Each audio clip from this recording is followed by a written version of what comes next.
Welcome to Dawnversations. Today we have Scott Doniger, and we are going to talk with Scott about his book, Hijacked, Getting to Know Our Parts and Why They Take Us Over. So, Scott, what does it mean when you do parts work? What is that? Well, Don, first off, it's a pleasure to be here. Thank Oh, you so yeah. much for having thank you Welcome. so much. Yeah, thank you so much for having me on. I've been a big fan, and I've been thinking about my Donversation for a while now. So That's very sweet. happy to be here, and thanks to everybody for listening. Um, Parts work is the informal name. Excuse me. It's kind of the informal name for a therapeutic modality that was created by a wonderful human being named Dr. Richard Schwartz about 40 years ago. And the formal name for parts work is internal family systems. Dick Schwartz created a model for it's a mental health therapeutic model that came from kind of his PhD and medical training in family working with families. Hmm. And over a number of years, he came to a number of realizations that no one had really ever put together.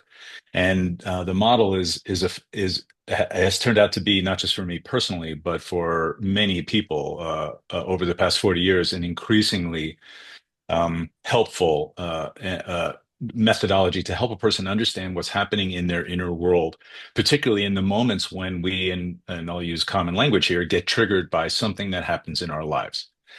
At the core of the modality of parts work are kind of a number of anchoring theses or frameworks or themes.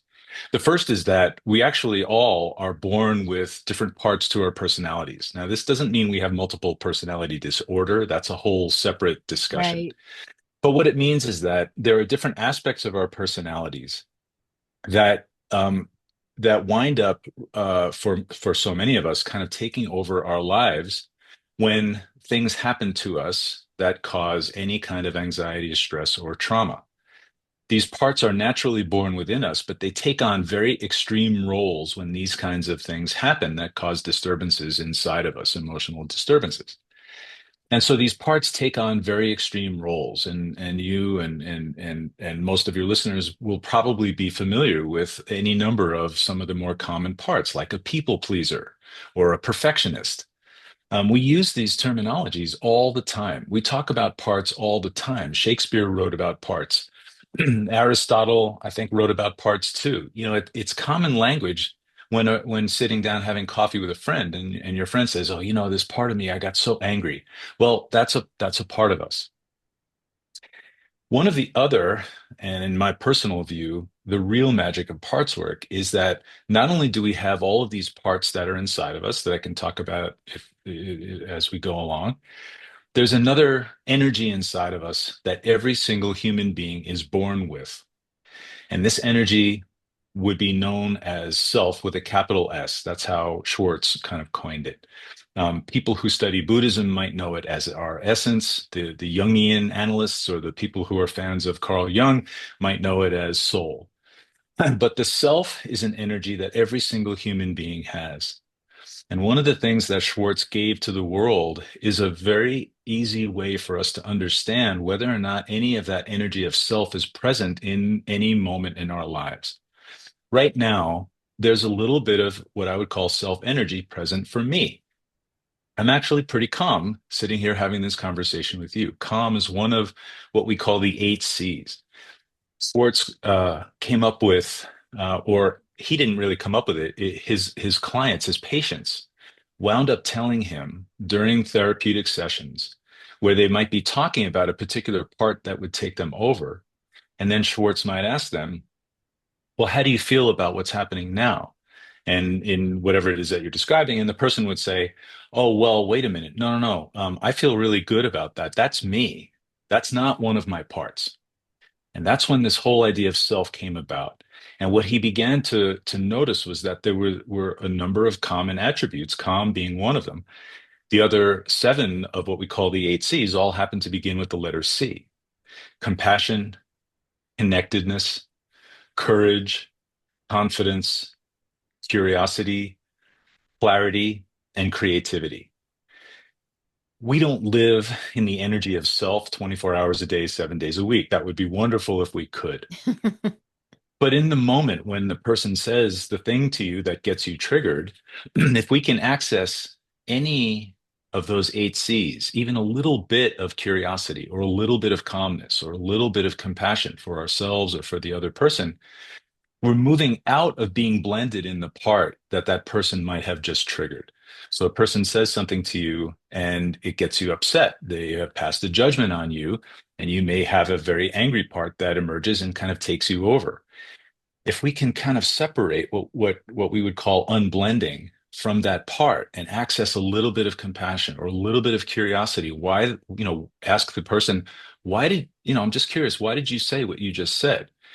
That detunes, it defangs the whole relationship, the whole engagement, not just inside of us, but with the other person. So, just a bit of a recap. We all have parts to our personalities. Most of the time, we live in the world through any number of these parts, but we also have the energy of self. And what these, in a sense, illuminations do for someone who's struggling with the end of an intimate relationship or the death of a loved one or a struggle in their professional lives, any number of things that can send us into some emotional disarray. If we can be in relationship with the part of us that we're feeling, as opposed to being in the energy of that part, that's an entirely different way to move through the world. Oh, And it's so an you're kind entirely, of separating yourself that's from the emotion. Yeah, because I was going to ask, is the goal to get rid of that part of yourself? That's a great question. And most people have that question. The goal in this element of parts work isn't to get rid of any of our parts. We don't want to kill them. We don't want to send them banish them to the hinterlands. What we're interested in doing is helping separate from the part, being in relationship with the part, and helping bring healing energy to the part so it doesn't have to do this job for us the way it has done it in most cases for most of our lives. Yeah. The parts that we're talking about, the hyperachiever, the competitor, the insecure one, the vengeful one, any one of these parts, they're called protectors. And what they're doing is they're actually keeping us safe. The job that they're doing for us, the reason that they will take us over or hijack us in the moment is to keep us safe. They're actually working on our behalf, even if we don't really want that behavior anymore. We don't want to become super depressed or angry or overly competitive or narcissistic. We want to heal these parts. The ability for us to access some self energy and bring the energy of healing to these parts will help them unburden them from the burdens that they carry, the reasons why these parts developed in the first place. More often than not, the parts that we're talking about emerged when we were young, at some point in childhood. Now, it's not always the case. Parts can emerge at any time in our lives whenever there's a very stressful or traumatic situation that emerges. So, for example, a soldier coming back from a war zone has probably any number of parts can emerge because of Right. the intensity of the emotions that a person, the trauma that might have occurred. So parts can emerge inside of our system and take us over at any time in our lives, but most of the time it's relational challenges that took place, experiences that took place when we were young. And these parts have a job. They're protecting us from something else. Now, what are they protecting us from? And this is, let's say, the third tenet that I would bring in the context of parts work, which is that we have these protector parts that we're talking about, competitors, perfectionists, people pleasers. But then we have parts of us that are the most wounded, the ones that got the most wounded when we were young. And these parts hold our most intense emotions, and they have held those emotions our whole lives. The emotions that these parts hold can often be so intense that if we lived in them, if we were aware of the intensity of that emotion all the time, we wouldn't really be able to live. It could overwhelm us. And what Hmm. we do, so what our inner world does is it banishes them, it puts them over to the side. We call them exiles. They get exiled from our system, and they get protected by this group of protectors, much like the parts that I've been talking about now. So here's an example. Most of your listeners, and and as we're talking, I suspect you're not unaware of this part. Most of us have a part of us that we might call an inner critic, a part that, might criticize us for what we're wearing on a particular day, or the fact that we just said something that we shouldn't have said. Oh, The inner yeah. critic, right? The inner critic can come and take us over at any time. Why does the inner critic do what it does?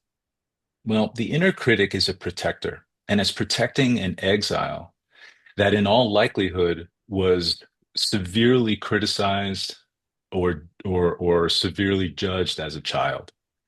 And what the inner critic does in adolescence and adulthood is it's always on the lookout for things that we might choose to do in life that would put us in a situation where others would criticize us or judge us. And so what it does is it criticizes us preemptively. It keeps us from taking the risk of potentially being judged or criticized, just like we Oh, were when we were wow. children. That's That's so the interesting. that's the job that it does. And it's been doing it for so many of us for a really long time. Yeah, I think just even something as simple as just getting dressed, where you put some, I put this on today. And if the part of me is like, I don't think that that's good. I don't think that that's you. That's me talking myself out of it. And then I'll change into a black top. And then I'm like, well, this is neutral. Nobody's going to say anything about that. Well, for all of your listeners out there, Don, what I'll say is that the top is lovely. You should not have criticized yourself. There was no reason to do that. So that's fine. But you're absolutely right. I mean, we do this to ourselves all the time. It's a classic story of that voice inside of us. Some of us hear the words, some of us just feel or perceive the energy. But that part of us, the inner critic, is performing a job for us and keeping us safe. It actually has our best interests in mind. The issue is when we reach adulthood, it doesn't need, there's an adult in there too. There's this self energy that knows what the truth is, that knows, something, I know that I look good in that blouse, or I know that I'm qualified for that job. I really need to go get it. I don't need the energy of the inner critic holding me back anymore. The problem is our neurology is actually wired. These parts live inside of us as like little people, and they live in our bodies. It's the neurological wiring that predisposes us to the energy of inner criticism. So it becomes a neurological pathway that, like the 405 in California, it's so easy to hop on that highway.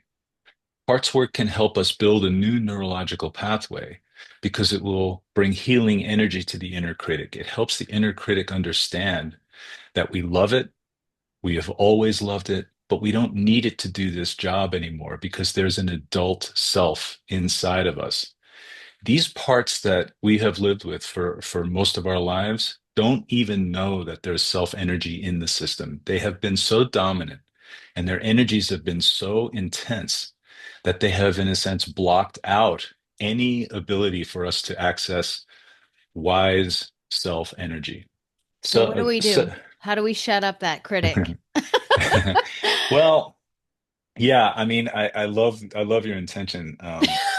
The shutting up of the critic isn't Yeah. isn't quite isn't quite compassion. We want to bring we want to bring we want to bring some love and compassion to the inner critic because it really has done a wonderful job for us, even if we no longer we don't want it to do that job anymore. Okay. Right, I right. mean, there are any number of other parts that are even more intensely hated. So in a session, for example, there are times where I might ask a person, and this is one of the actual steps in the process of doing this kind of therapy, is to ask the person, well, how do you feel toward this part? Now, notice that I'm using the word toward. I'm not using the word about. I'm not asking, how do you feel about this part? I'm asking the person, how do you feel toward this part? And just using that word toward begins the process of separation. There's a perspective that you have to bring. And more often than not, Don, it's really a fascinating experience when a person says, well, I really effing hate that. I hate that part. I hate that part of me. And that's okay. What that person has just said, even if they haven't used the words that I'm about to say, is there's another part that's come in and judged the fact that there's another part that they hate. It's another part of them. It might be a Right. critic, it could be some other part. When I ask a person, how do you feel toward the inner critic? And if the person says, something, I get it.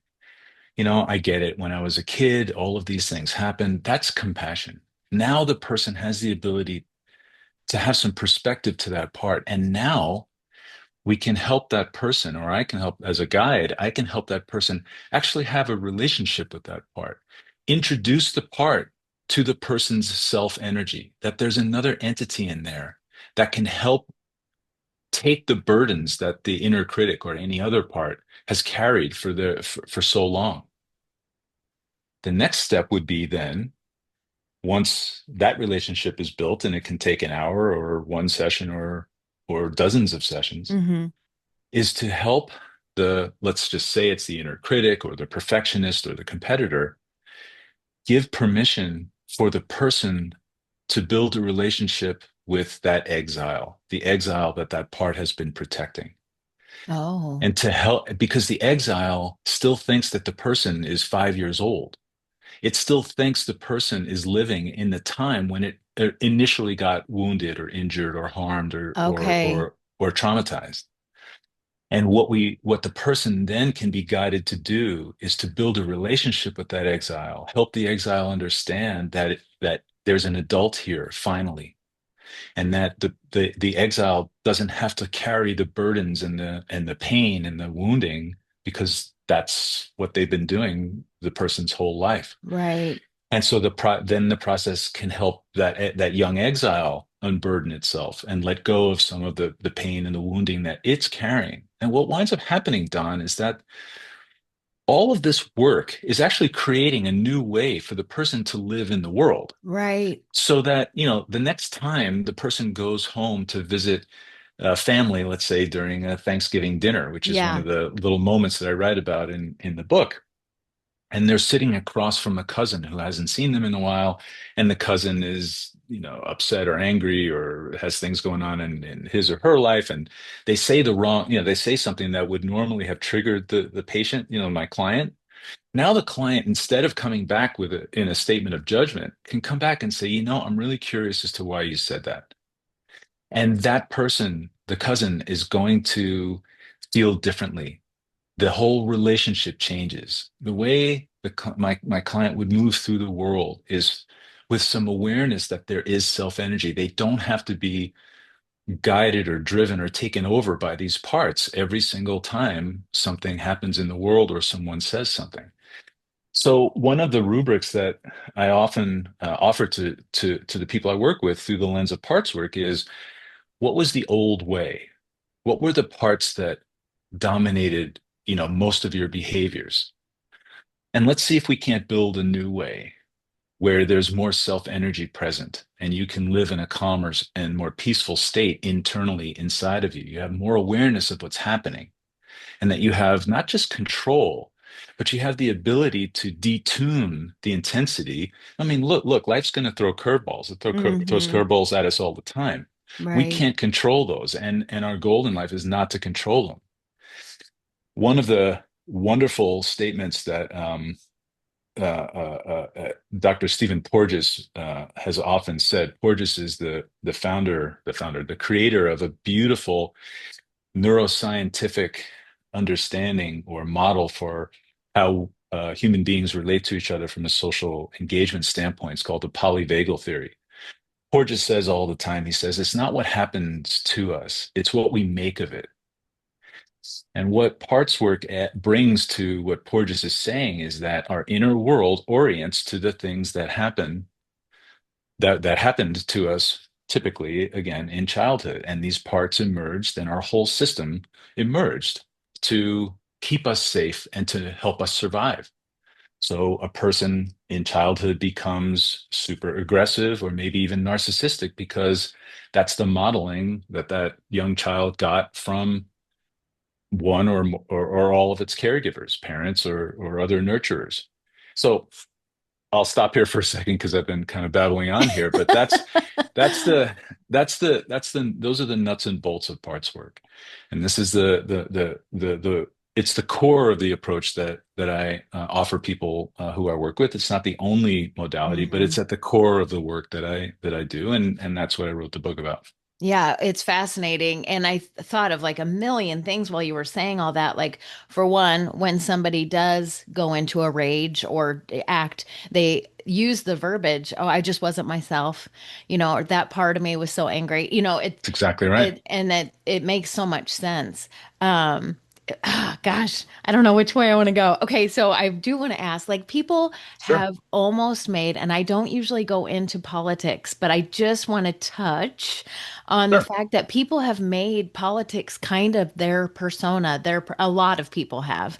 And yeah, so that is very triggering. Like, that's when you see people really get into it. It's just like yeah. they're just waiting to pounce. They're waiting for that opportunity for somebody to say something so that they can pounce. Don, I could not agree with you more. And here's one a piece of this very complex puzzle that I think might be interesting for us to talk about a little bit. I don't remember exactly what page it's on, but one of the 30 parts that I write about in the book Hijacked, it's actually the one I find the most intriguing.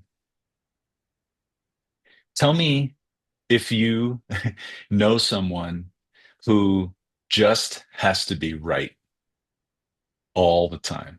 Yes, Yeah, I know people like that too. I There's can a be that way. and I can as well. Yeah. And these kinds of discussions of politics, let's just say, can bring out that part in so many of us. And I call that part the righteous one. There's a part of so many of us that just has to be right.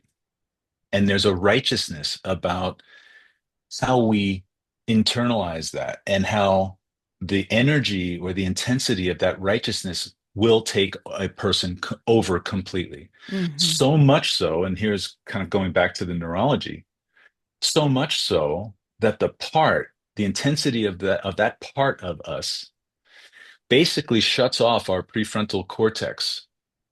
In a sense, the person has lost the ability to think rationally. And that's why in so many of these kinds of very heated discussions, facts don't really matter. Right. They don't impact the person's perception or perspective because the prefrontal cortex has been taken over by the righteous one. And so one might ask, well, what is the job that the righteous one is doing? And here's a hypothesis. It could be that a person who, as an adult, has a very intense or very dominating part of them that we would call the righteous one. They have to be right all the time. It could be that in childhood, they were told that they were wrong all the time. And so a part of them emerged to survive and keep an identity, which is to say, I don't care what you say, I'm right.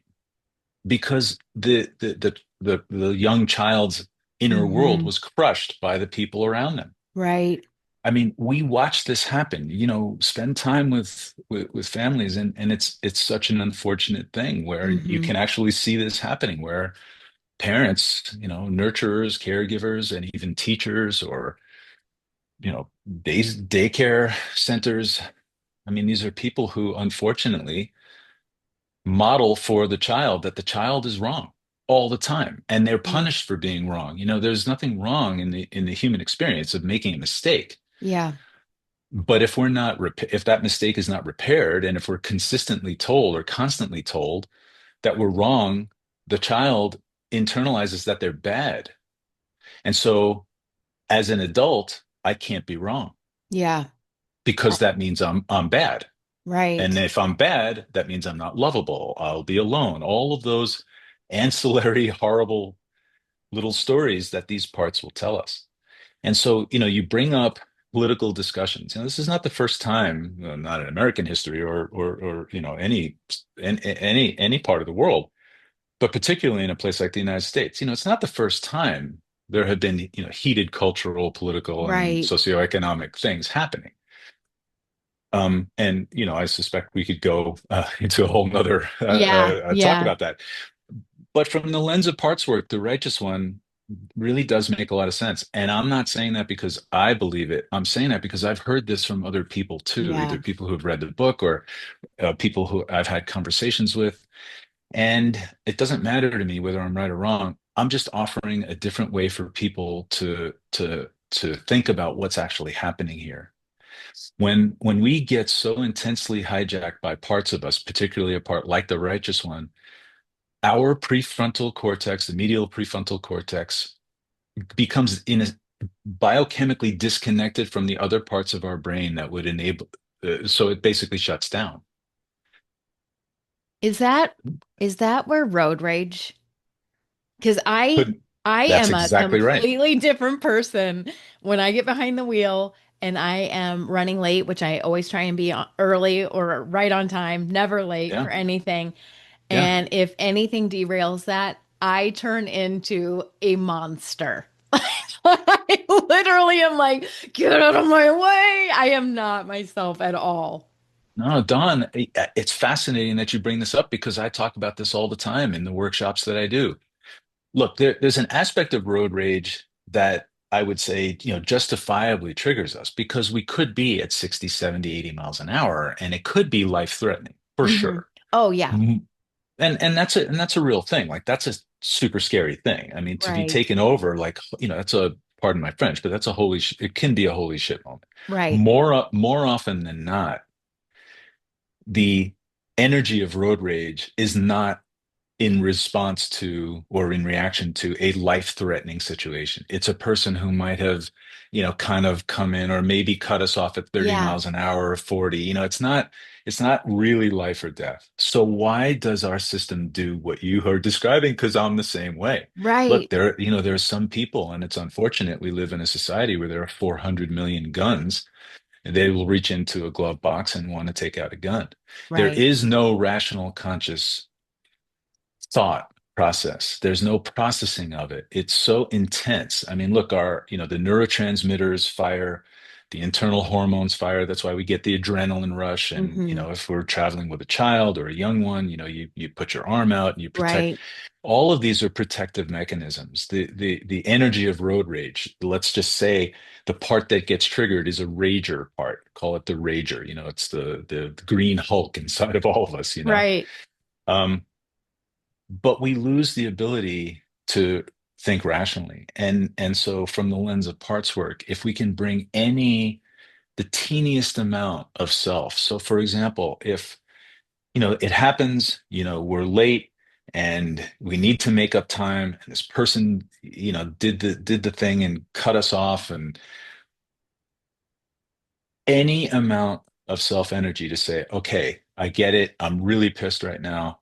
And I, this person might be the horrible human that they are, but maybe they're not. Yeah. Maybe they just lost concentration for a second. Maybe they're in the same kind of rush that I am. It's not the end of the world. Like if we can do that, that's separating from the rager. It's looking at the rager. We're not killing we're not saying the rage is horrible. It's like, okay, I want to kill somebody right now, but I'm not going to let that take me over.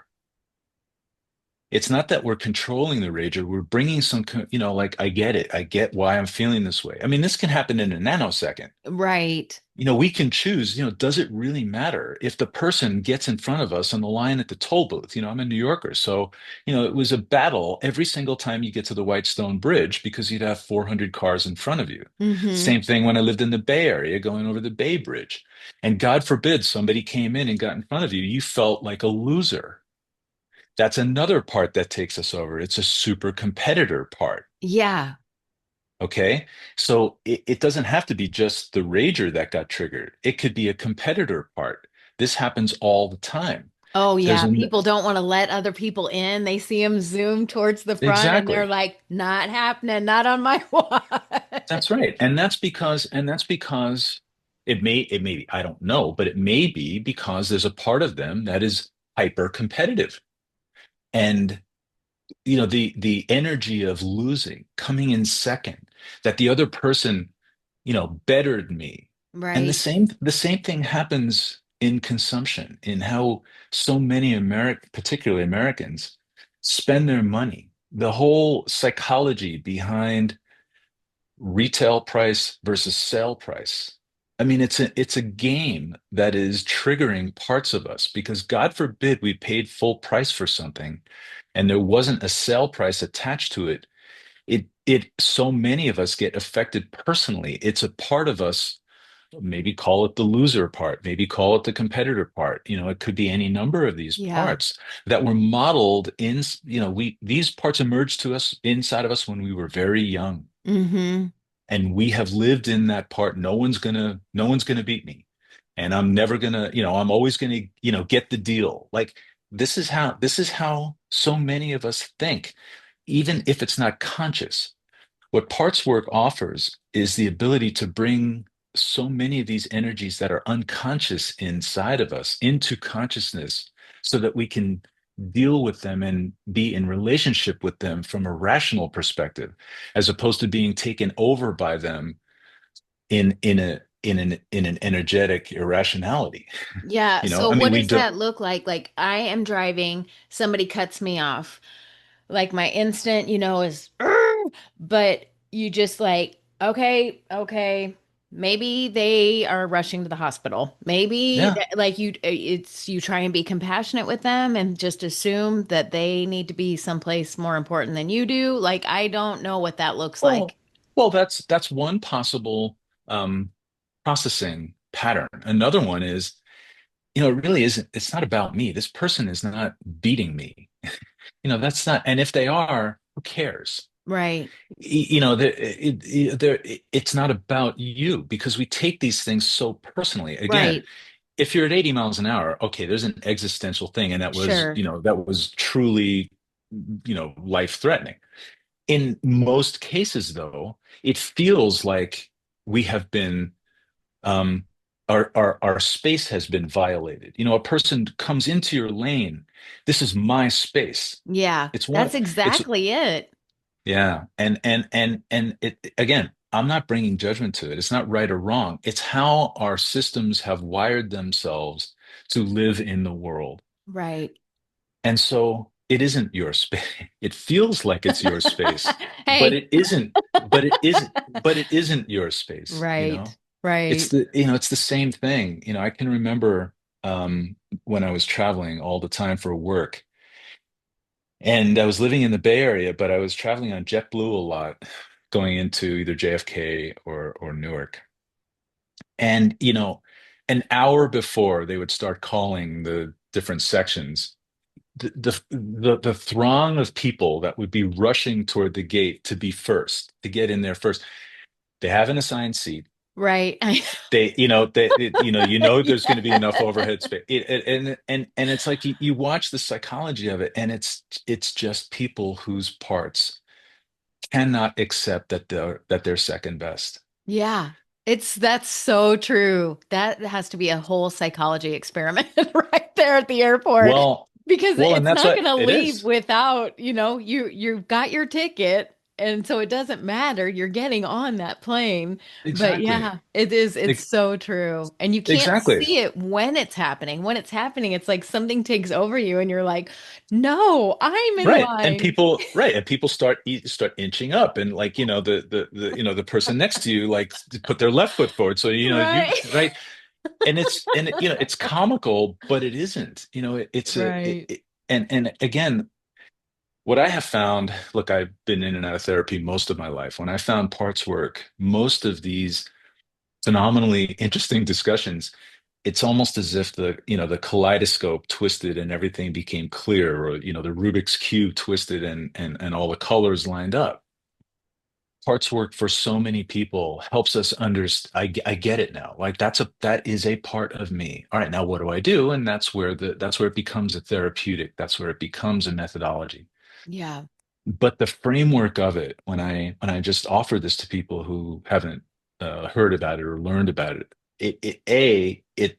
just as you said, I mean, it just makes intuitive sense. Yeah, there's a part of me that is this or this or this. I've always known it, Mm-hmm. and I hate all of them. Right? I mean, that's Right. that's what I hear all the time. So, yeah, I mean, it's a phenomenal way forward, and I watch people, and again, Don, this has nothing. It's not me. It's it's the the power, in a sense, or the efficacy of this model. I've watched people's lives change. I've heard them recount relationships with certain people in their lives that for decades caused nothing but anxiety and stress. Mm-hmm. And now they have a new way to be in relationship with that same person. And I hear stories all the time of, this is, I never even thought this was possible for us Right. to have a different kind of relationship. If your listeners can take anything away from anything that I've said, in a sense, the blue sky Twitter version of parts work is parts beget parts, self begets self. When we engage with people through the energy of a part of us, again, people pleaser, competitor, insecure one, narcissist, the other person, other people are going to come back to us probably in one of their parts because Right. parts trigger parts. If we can bring more self energy the way you do in your beautiful conversations, you bring calm, you bring compassion, you bring so much curiosity. It brings all of that goodness out of other people. That's why this works. I did not coin parts beget parts, self Mm-hmm. beget self. There's actually a woman who coined it, who I learned more from, or as much from, in terms of my own studying of parts work.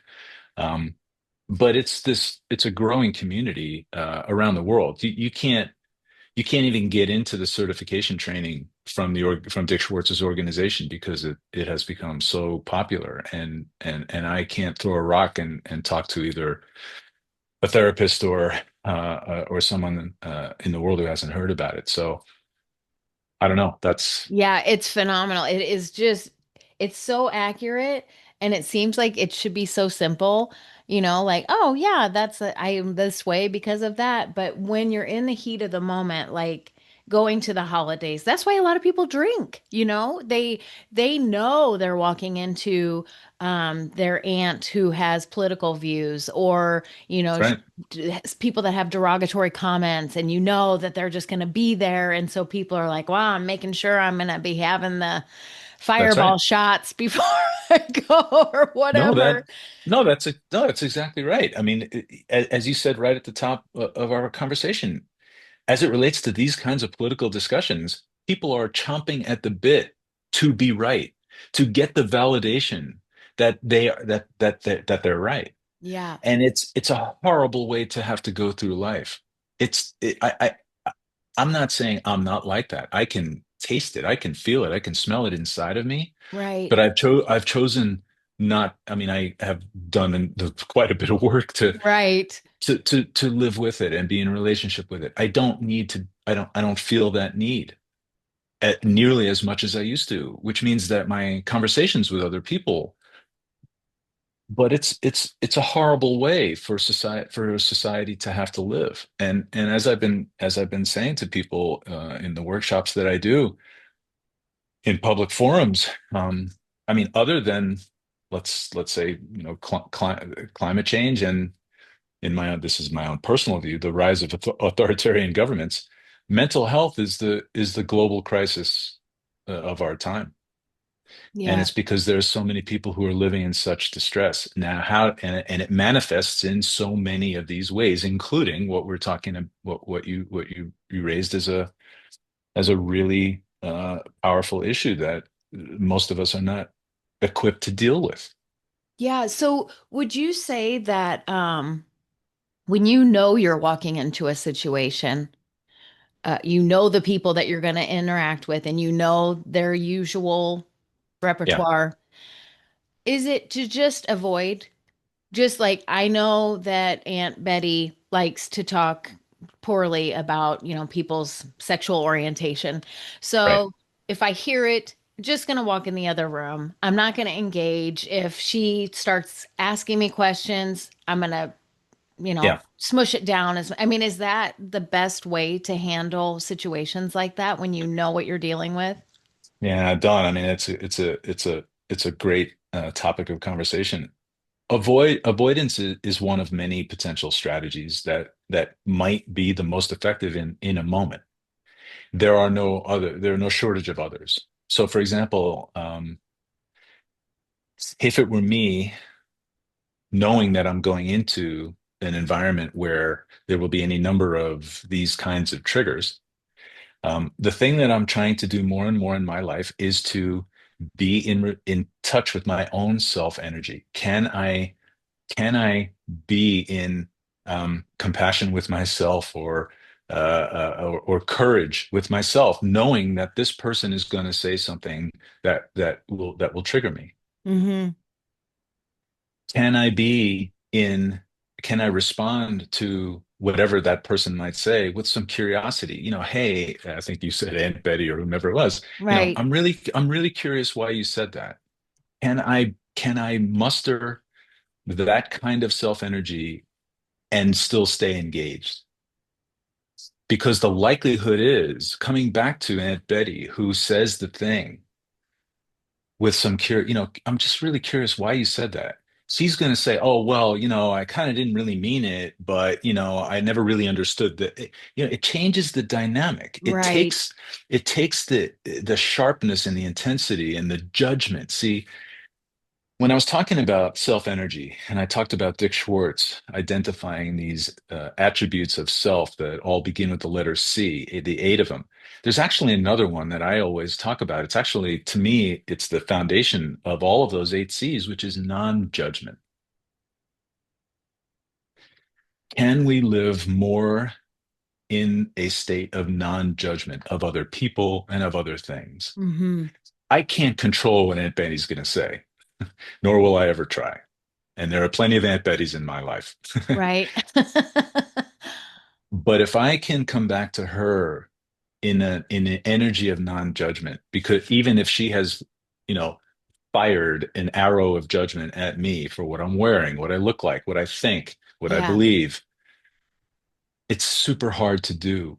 But this is what the new way looks like, that parts work offers, that I'm trying for myself and that I offer for other people. It's not, what would life be like if we didn't judge every single thing, and every judgment didn't get uttered out of our mouths? Right. Yeah. Because so many of us just live in judgment.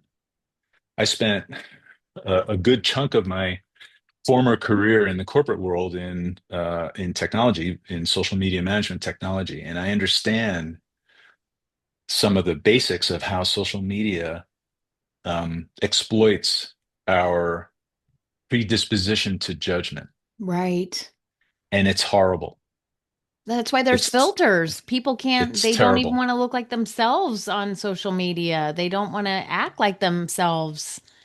It's It's terrible. insane. It's the whole mechanism is judgment, and it's not to say that every single person's every thought of judgment is bad or good. It's a judgment. Yeah. And I Right. often and I often have this discussion with people, what's the difference between an opinion and a judgment? And I yeah, I have my own definition, but I've taken that definition from Webster's, like I didn't make it up. Yeah. Seriously, what is it? Like, I'm trying to think because Yeah, well, anything, how would you define opinion and how would you define judgment? Because they're not quite the same. well, an opinion is the way that I see things, but a judgment, I'm, I don't know. I feel like a judgment has a negative connotation in my mind. Yeah, and I wouldn't disagree with you. I would just add, an opinion. an opinion is what a person thinks about something, but they remain open to alternative perspectives to their opinion. A judgment is when we have reached a conclusion Okay. and there's no more openness to it. That makes sense. Yeah, and we know what the euphemism, everybody's got an opinion. They're like, we you know we Yes. know what that Beep, we beep, know what beep. that exactly. I mean, we know Everybody's what got that one. is. Exactly. Yeah. But judgment is different. I've already reached the conclusion. It's not my opinion. It's that's my judgment. And they might be based on the same analysis. They might be based on the same data, but one is open and one is not. Right. And that's the problem, particularly in these political conversations. I mean, we're just closed. We just know what we think. Yeah, people just they are standing on that mountain, on that hill, and they will not budge. And it's insane to me. It's like The life is righteous too one. short. Yes. I had this is a quick little story. I Sure. was in the middle of reading The Power of Now and also The Four Agreements. So I was Yeah. trying to get myself into, a Zen-y kind of place. And I Hmm. went to a party and I had just gotten there, and everybody else that was there had been drinking all day. And Yeah. then the opinions are flowing and whatever. But I had just gotten off work. I just walked into this party and I had a woman that I didn't really know that well approach me, and she said something to me about something that she didn't really know much about one of my kids, and it was really offensive. And normally, especially if I had been drinking, it would have turned into a very bad situation. But I was in a place mentally where I was just like, let it go. It's not worth it. Yeah. She's obviously doesn't know what she's talking about. She's been drinking all day. And Just let it go. Don't engage. And I'll tell you what, that was life changing. I walked away feeling so proud of myself. yeah, Like I could have really let myself, whatever part, whatever that's right. righteous or whatever That's right. part, come That's right. forward and just demolish her with my words. But I felt so much better about myself that I did not go there. I just thought, well, what good would it have done? Yep. And that was Yep. really difficult, but it was worth it. Dawn, what I just heard from you is that you were able to stay in self energy. You were able to stay in enough self energy that you realized it wasn't really about you, and that this person was, in such a state of parts that had hijacked her and and so much judgment had been tossed and projected. The Hmm. Jungians would say these were all projections that this person was projecting onto you. They're Right. not, it wasn't about you. And you stayed in self energy. And That it was is, hard. That was it not is. easy to do. I mean, that is God took over. Whatever you believe. For me, that was like, because I normally would not have just let that go. So what I would offer to you is this wonderful word. So if you can, almost like a Polaroid snapshot, like take that moment as an imprint and imprint it into you so you can bring it to the next time something like that happens. Because you have now just proven to yourself you can do this. Yeah. There's a new way that you can live in the world. You don't have to be hijacked by these parts because that rager, let's just say it was the rager, the woman triggered inside of you, Right. did not take you over. You were able to be in relation. You saw it. I'm kind of reflecting back your words. You Hmm. saw it, you felt it, you perceived it, but it didn't take you over. You stayed in some self-energy. And Yeah. that is absolutely beautiful. That's a whole new way for a person to live in the world. And I'm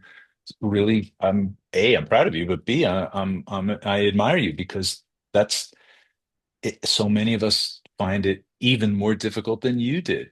Yeah. But the more you do this, now that it's imprinted in your neurology, because it was imprinted in your neurology, your whole nervous system reacted to what she was saying. but you found a different highway. To go back to that metaphor, Hmm. you're building a new neurological pathway. Right.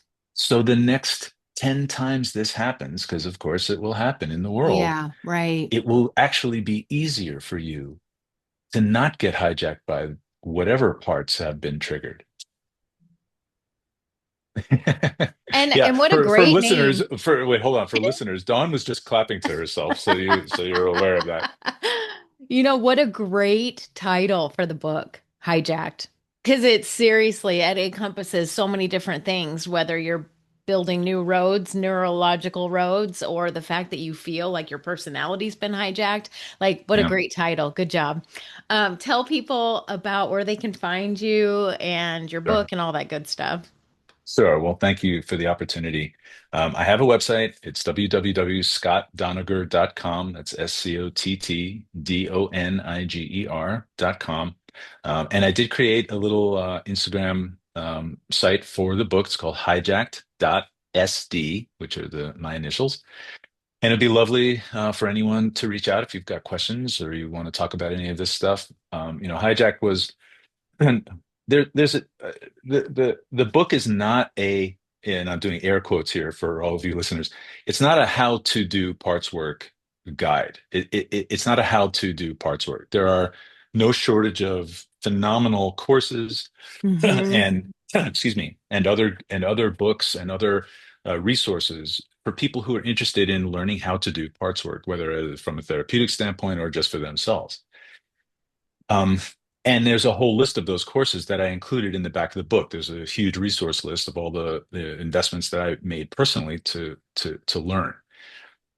But no one had written about these parts, to my knowledge, in the way Right.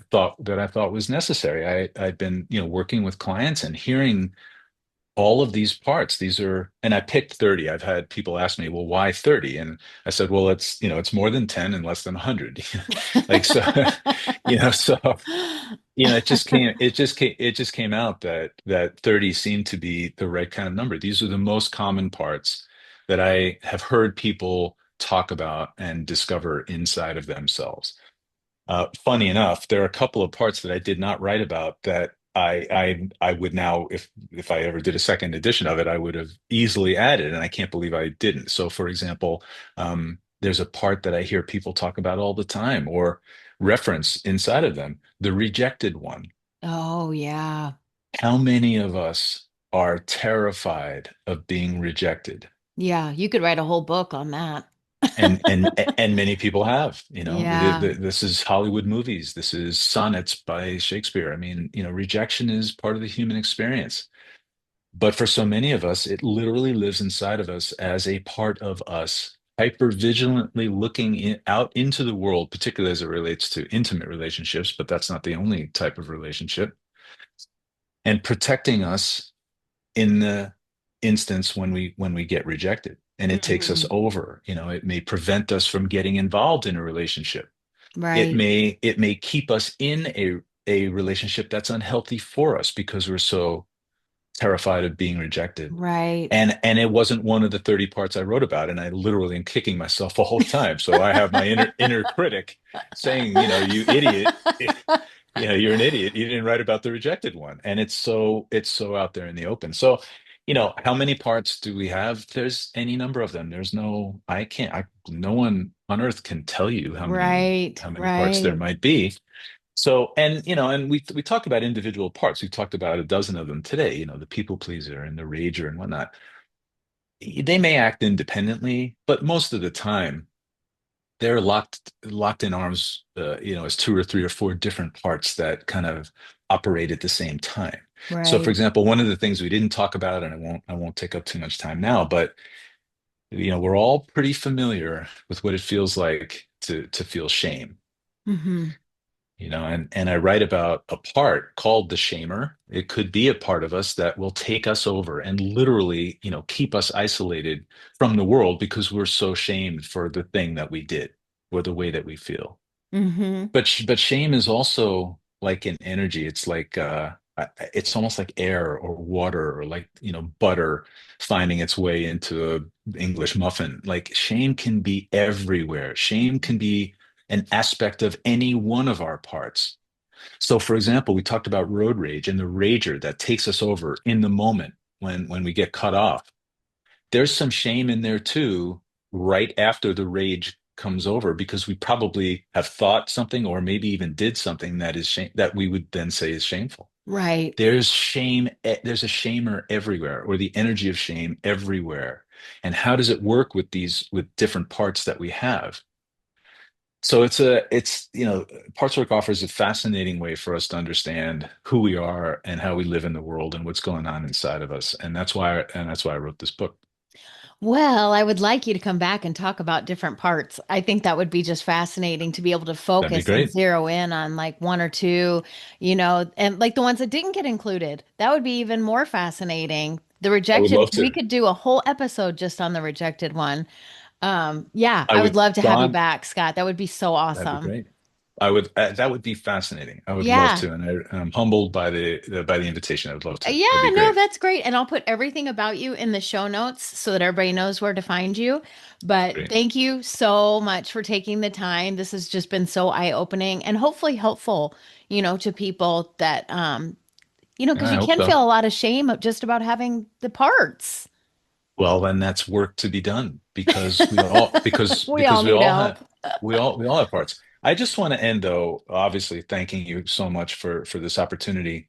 But I'm just really happy to hear the story that you told about how you navigated through a triggering moment by staying in self energy. And it will Hmm. be easier the more you do it. And that, for your listeners, I mean, this is you're living, breathing proof of how this actually happens in real life. Yeah, like I said, it was difficult, but it was worth it. I felt so much better afterwards looking Right? back on it. So. All right, Scott, thank you so much. It was Great. so good Thank you. talking to you, and we'll talk again soon. Looking forward to it. Thanks, All Don. right, bye bye. Bye.